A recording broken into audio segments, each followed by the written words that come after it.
यः कर्मसु कौशलम्।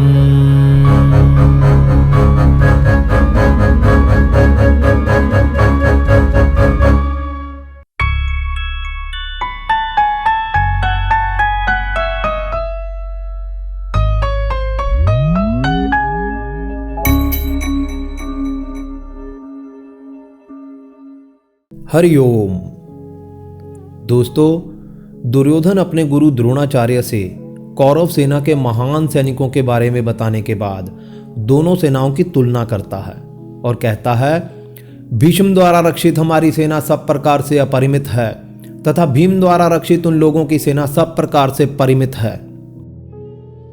इसके आगे दुर्योधन अपनी युद्ध की योजना बताते हुए कहता है, अयनेषु च सर्वेषु यथा भागम अवस्थिताः भीष्मम एवाभिरक्षन्तु भवन्तः सर्व एव हि। अर्थात सभी मोर्चों पर अपने अपने स्थानों पर स्थित रहते हुए आप सब पितामह भीष्म की ही सब ओर से रक्षा करें। पितामह भीष्म कौन है? पिछली वीडियो में हमने देखा था कि पितामह भीष्म हमारे अंदर व्याप्त अहम भाव है। अहम भाव क्या? अहम अस्मि अर्थात मैं हूं, मैं चाहता हूं, मेरे लिए क्या।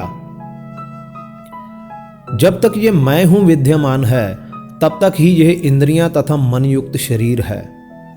अगर अहम भाव समाप्त हो गया तो संपूर्ण इच्छाएं भी समाप्त हो जाएंगी और संस्कार शून्यता आ जाएगी तथा जन्म मरण का चक्कर भी समाप्त हो जाएगा।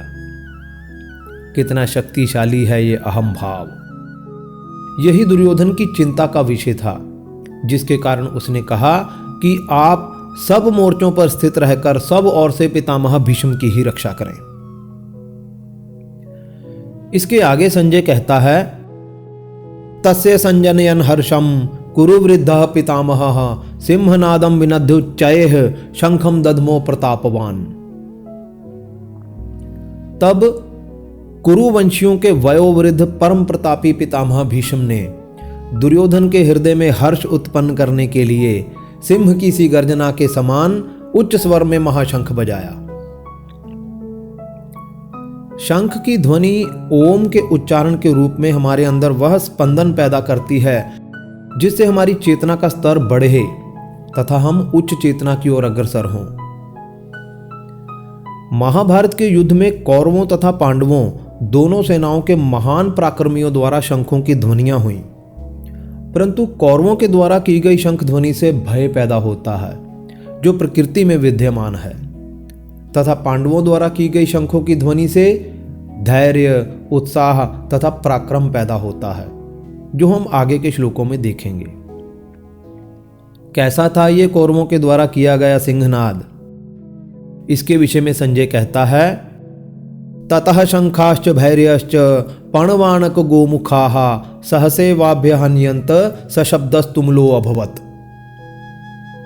अर्थात उसके बाद अचानक अनेक ढोल, मृदंग, बाजे तथा श्रृंगी आदि एक साथ बजने लगे, जिससे घोर तुमुल अर्थात कोलाहल उत्पन्न हुआ। कौरवों की तरफ से जितनी भी ध्वनियां उत्पन्न हुई उन सब ने कोलाहल ही उत्पन्न किया। अर्थात जो आसुरी प्रवृत्तियां मनुष्य में इंद्रियोपभोग से काम करती हैं, उनसे मनुष्य में दुख ही उत्पन्न होता है तथा शांति भंग होती है। आप में से जो लोग भी योग ध्यान करते होंगे तो आप लोगों ने देखा होगा कि जब भी आप ध्यान करने के लिए बैठते हैं, कोई ना कोई आंतरिक या बाह्य द्वंद्व आक्रमण करके आपका ध्यान भंग कर देता है। कभी शरीर अकड़ने लगता है, कभी पांव सोने लगते हैं, तो कभी श्वास टूटने लगती है। यही है असुरों द्वारा मचाया गया कोलाहल।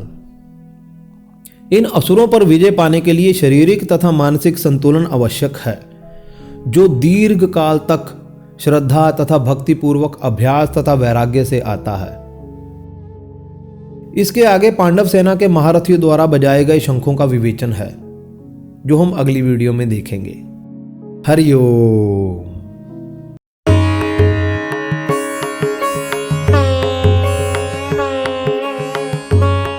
दोस्तों, पिछली बार हमने प्रश्न पूछा था कि योग चित्त वृत्ति निरोधः किस ऋषि द्वारा प्रणीत योग की परिभाषा है?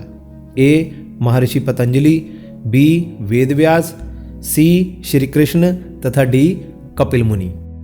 सही उत्तर है ए महर्षि पतंजलि। इस श्रृंखला में हमारा छठा प्रश्न यह रहा, कृपया कमेंट जरूर करें।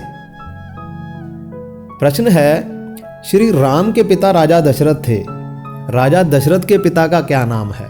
ए इक्ष्वाकु, बी अज, सी राजा अम्बरीश तथा डी कश्यप ऋषि।